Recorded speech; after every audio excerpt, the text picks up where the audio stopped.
लेकिन पुनः हमारा यही मन है कि 2024 में जो राम को लाए हैं हम उनको लाएंगे, यही हमारा विचार है। ले काम करती है। राम मंदिर में सालों का वर्षों का संघर्ष है, कईयों का बलिदान भी रहा है उसमें। बहुत ही मुश्किलों के बाद, बहुत संघर्ष के बाद अब राम मंदिर बनने में आया है। जो एक सपना था हिंदुत्व का वो साकार हुआ है। जो राम को लाए हैं हमको लाएंगे, दुनिया में फिर से हम भगवा लहराएंगे।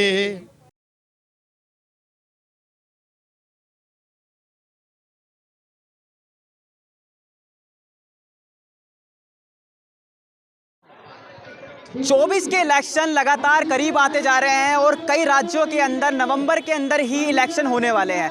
अब इसको देखते हुए जो हिंदू संगठन है वो किस पार्टी को लेकर आगे बढ़ रहे हैं और किस पार्टी को सपोर्ट करने वाले हैं, ये जानने के लिए अभी हम सुल्तानपुरी के अंदर मौजूद हैं। और यहाँ पर हमारे साथ विश्व हिंदू परिषद और बजरंग दल के काफ़ी जो अधिकारी हैं, कार्यकर्ता हैं, वो लोग हमारे साथ मौजूद हैं और उनसे जानेंगे कि 24 के इलेक्शन पर उनकी क्या राय है और किस पार्टी को वो लोग अपना वोट देने वाले हैं।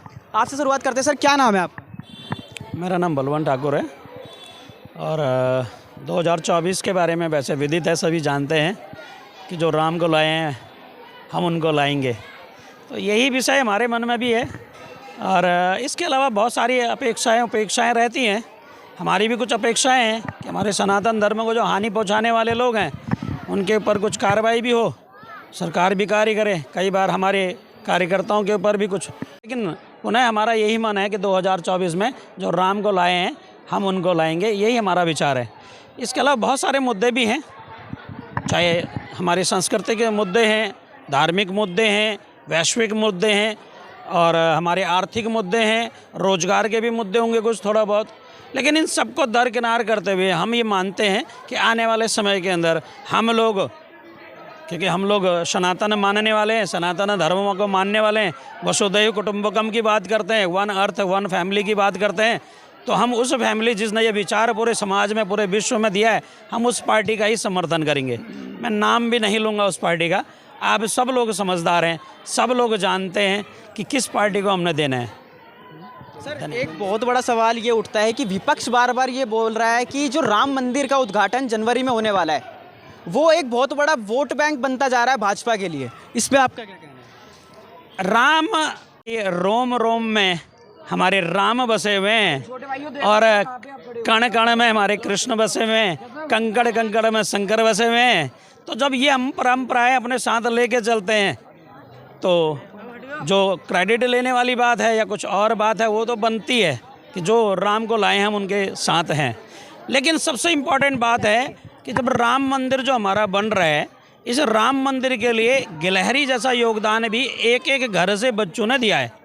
2021 के आसपास का हमारा फरवरी का समय था, सारे स्वयं सेवक बंधु विश्व हिंदू परिषद ने यह बीड़ा उठाया था कि हम घर घर जा कर के सब लोगों से कुछ ना कुछ निधि समर्पण करवाएंगे, धन समर्पण कराएंगे, ताकि उससे हम लोग कम से कम एक ईंट की धनराशि भी अगर किसी व्यक्ति से मिलती है तो जनता के पास हम गए, समाज के पास गए, सभी लोगों के पास गए, सर्वधर्म समभाव कुछ ना कुछ निधि समर्पण में दिया, राम मंदिर बनाने में योगदान दिया।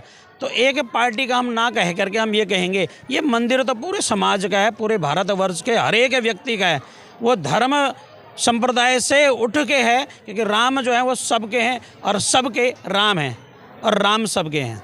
तो यही हमारा विषय है कि जो राम काज में लगे हुए थे वो सारे जाति धर्म संप्रदाय के लोग लगे हुए थे।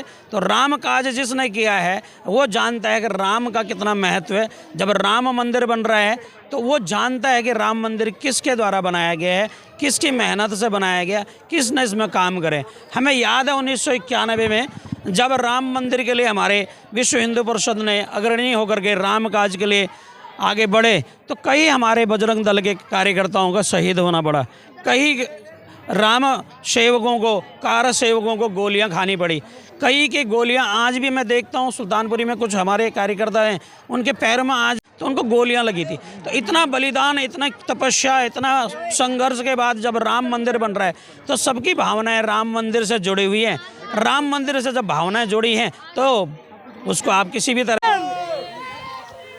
आप सर युवा हैं, क्या नाम हुआ आपका, पहले वो बताइए। मेरा नाम रमेश है मैं बजरंग दल संयोजक कृष्ण विहार प्रखंड। सर किन मुद्दों पे इस बार वोट करने वाले हैं 24 के अंदर? मैं किसी एक स्पेशल पार्टी को सपोर्ट नहीं करता, मैं उसको सपोर्ट करूंगा जो हिंदू के लिए काम करती है, हिंदुत्व के लिए काम करती है। राम मंदिर में सालों का वर्षों का संघर्ष है, कईयों का बलिदान भी रहा है उसमें। बहुत ही मुश्किलों के बाद, बहुत संघर्ष के बाद अब राम मंदिर बनने में आया है। जो एक सपना था हिंदू का वो साकार हुआ है, जिसकी वजह से हिंदू अब एक होना स्टार्ट हो चुका है। कश्मीर में जहाँ पर कुछ धाराएं ऐसी थी जो कभी नहीं हटी, जिनकी वजह से काफ़ी दंगे पत्थरबाजी ये सब बंद हो चुके हैं। तो जो पार्टी हिंदुत्व को सपोर्ट करेगी हम उसको सपोर्ट करेंगे। 2024 में हमारा समर्थन हिंदुत्व के लिए, हिंदू के लिए जो काम करेगी उस पार्टी को पूरा पूरा है। सर बार बार विपक्ष ये मुद्दे उठाता है कि रोजगार, क्या राम मंदिर बनने से युवाओं को और जो आने वाले जनरेशन है उनको रोजगार मिलेगा? ये विपक्ष का कहना है। देखो, रोज़गार, मैंने पढ़ाई कुछ करी नहीं है, मुझे रोज़गार चाहिए, मैं जाके चौक पर चिल्लाऊंगा मुझे रोज़गार दो। तुम्हारी क्वालिफिकेशन क्या है, क्या करा है तुमने? रोज़गार क्यों नहीं? अपना काम स्टार्ट करो, क्यों नहीं? एक रेडियो वाला भी एक पर डे की लगभग 1500-2000, अरे वो भी नहीं तो 1000 रुपये कमाता है। क्यों रो रहे हो रोज़गार को, क्यों रो रहे हो भाई? रोज़गार की कमी नहीं है, ये वो लोग हैं जो चाहते हैं हिंदू ना जगे, ना एकता है, ना हिंदुत्व की पार्टी आए कभी। राहुल गांधी कहते हैं कि हम इस बार भाजपा को हराने वाले हैं। सपना सबका है, सब हक, सपना देखने का अधिकार सबको है, देख सकता है, ठीक है। कभी तो वो भगवा डाल लेता है, कभी टोपी, कभी हाथ में माला, क्या ये? तो भाई हम तो उनको सपोर्ट करेंगे जो हिंदुत्व के लिए है। एक पार्टी वो भी जो कहती थी हम किसी के साथ नहीं है, आज उन्हीं के साथ है। सारा का सारा विपक्ष एक तरफ है और एक अकेला बंदा एक तरफ है, उसको हमारे सपोर्ट की ज़रूरत है। अगर आज हमने उसको सपोर्ट नहीं करा तो आप देख सकते हो अपने जो ये हमास और ये जो अपना युद्ध चल रहा है इजराइल, क्या हाल है? कोई मुद्दा था? कोई मुद्दा नहीं था। बीच में एक छोटी सी जगह दी गई, उन्होंने एक गाजा पट्टी तैयार कर दी, इधर एक मुल्क इधर एक मुल्क, बीच में 2 टुकड़े कर दिए, एक पट्टी तैयार कर दी। क्यों? उनको एंट्री की दिक्कत नहीं है, सीधा उतरे और बरसाती गोलियां, उनका कोई त्यौहार रहा होगा जो भी था उस पर सीधा गोलियां बरसा दी, मारे गए, गले काटे गए। क्यों हो रहा है वो? कोई मुद्दा तो था नहीं। उनको हक चाहिए। तुम किसी को रोटी खिलाओगे भूखे को तो उसको उस हद तक रखो जहाँ तक उसकी औकात है, उससे ज़्यादा अपने सर पे बिठाओगे तो एक दिन वो भी आएगा जब तुम्हारा ही सर वो काटेगा, ठीक है। तो हमें वो जो अकेला बंदा हमारे लिए खड़ा है हिंदुत्व के लिए, हम उसको सपोर्ट करेंगे क्योंकि वो हमारे लिए काम करता है, हिंदुत्व के लिए करता है। जय श्री राम। सर एक आखिरी क्वेश्चन आपसे करना चाहूँगा। लोग कहते हैं, विपक्ष भी कहता है ये चीज़, अब विपक्ष के ही लोग को मान लो उनको, कि भाजपा जो है वो हिंदू मुस्लिम कराती है बार बार। अब हिंदू मुस्लिम का तो मैं आपको बताऊं, अगर हमने अपने धर्म की बात कर ली तो हिंदू मुस्लिम हो गया, मैं तो नहीं मानता। मीर कासिम जब भारत में आया था, मीर कासिम जब भारत में आया था वो भी हिंदुओं को काट रहा था। क्या बीजेपी थी उस टाइम पे? ये सवाल पूछिए उनसे। जब औरंगजेब, एक मिनट बचा, जब औरंगजेब यहाँ पर हत्याएं करा रहा था, धर्मांतरण करा रहा था, तलवार के जोर पे हम लोगों को बांट रहा था, काट रहा था, तो क्या भाजपा थी उस टाइम पे? मैं भाजपा के पक्ष की और विपक्ष की बात नहीं कर रहा हूँ, लेकिन सच्चाई बोल रहा हूँ। उस टाइम पे भाजपा नहीं थी। और हिंदू मुस्लिम कब से हो रहा है? 1214 साल पहले से हो रहा है, आज की बात नहीं है ये। दूसरी बात, विपक्ष वो विपक्ष है जिस दिन राम मंदिर ना बने उसके लिए अपने 24 वकील खड़े करे थे, सुप्रीम कोर्ट तक लटकाए रखा है इसको कई वर्षों तक। यहाँ तक कि उस मंदिर पर जाने के लिए आरती करने का एक समय था, उस पर भी ताले लगाए थे। ये वही है विपक्ष वाले। हमें तो राम मंदिर पर सुप्रीम कोर्ट से न्याय मिला है, हम कोई अन्याय में कौन गए हैं।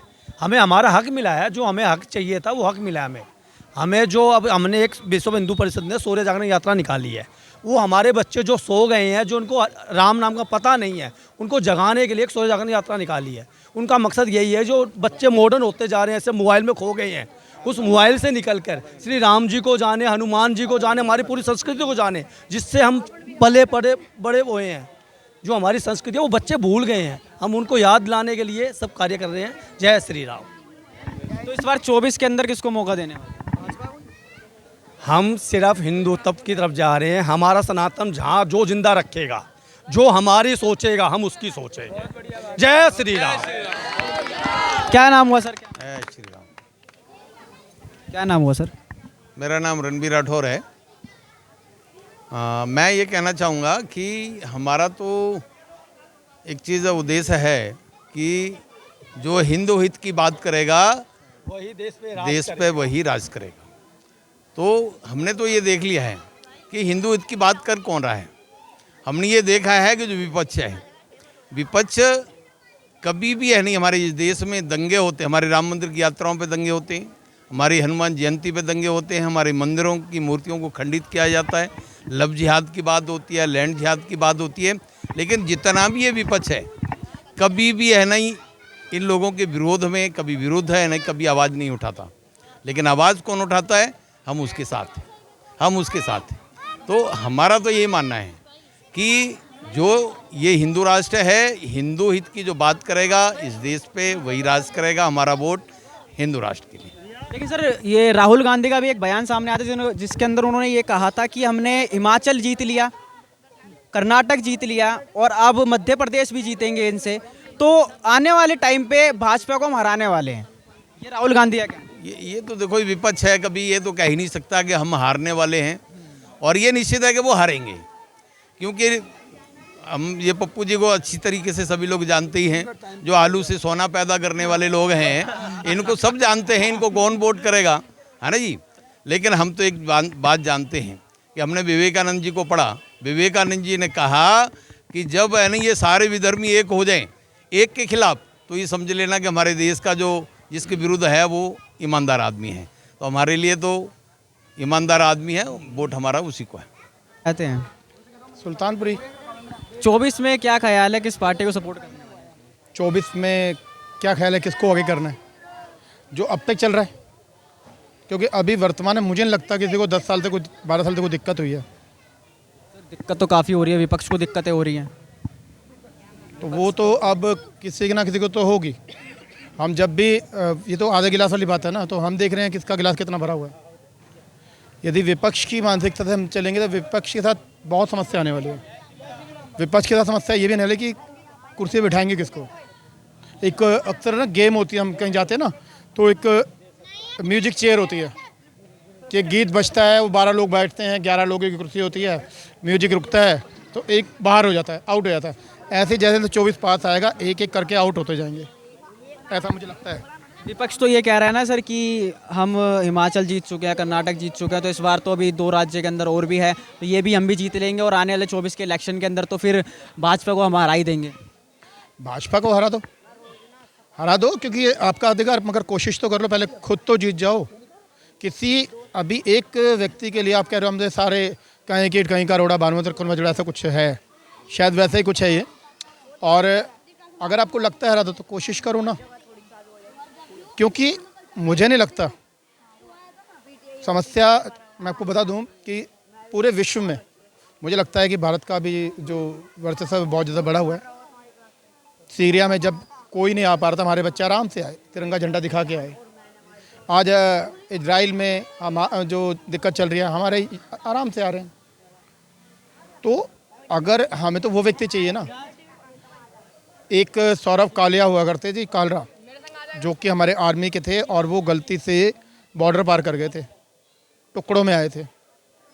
और एक थे जी हमारे अभिनंदन जी, गए भी थे, गए ड्रेस में थे, आए पूरे कोट शोट में थे। तो ये छोटा सा फ़र्क है।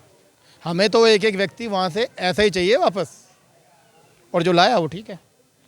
जब सर कटते थे तब सरकार किसकी थी? जब सर्जिकल स्ट्राइक हुए तो सरकार किसकी? अभी देखिए निज्जर मरा, पता नहीं किसने मारा किसने नहीं मारा, मगर कनाडा में संसद में खड़े हो किसने बोला ना, भारत, अमेरिका में जितने भी खालिस्तानी रहते हैं, अमेरिका वालों ने उनको एक चेतावनी दे दी, संभल जाओ। अरे हमारा डंका बज तो रहा है। आज अमेरिका जैसे जहाँ वो कहता है मैं सबसे सर्वश्रेष्ठ हूँ, 9/11 के बाद वहाँ कुछ नहीं हुआ, मगर वो भी कहता है जी मेरे यहाँ तुम रह तो रहे हो भारत से बच के। तो है ना कि हमारे से हमारा विरोधी कहीं नहीं रहने वाला। ये सोच किसने बना की थी? ठीक है, मेरा तो स्पष्टीकरण यही है कि जो सबका है कि इतनी सुविधाएं जो दे रहा है वो ठीक है। ठीक है, आज कुछ लोग कहेंगे हम बिजली पानी महंगाई, आप एक बार जब अपने देश की महंगाई देखो ना, एक बार ग्लोबल महंगाई देख लेना। कोविड के समय में जब पूरे ग्लोबल में प्रॉब्लम हो रही थी, हमारी इकोनॉमी, सब ने माना था कि हमारी इकोनॉमी स्टेबल थी, अगर बढ़ नहीं तो डूब भी नहीं रही थी। एक हमारे मित्र थे, वो उनका अपना काम था मास्क वगैरह जो सर्जिकल मास्क हैं, तो उन्होंने कहा कि हम चीन से 3 रुपये का मंगवाते थे, उन्होंने 5 रुपये का वापस मंगवाया हमसे।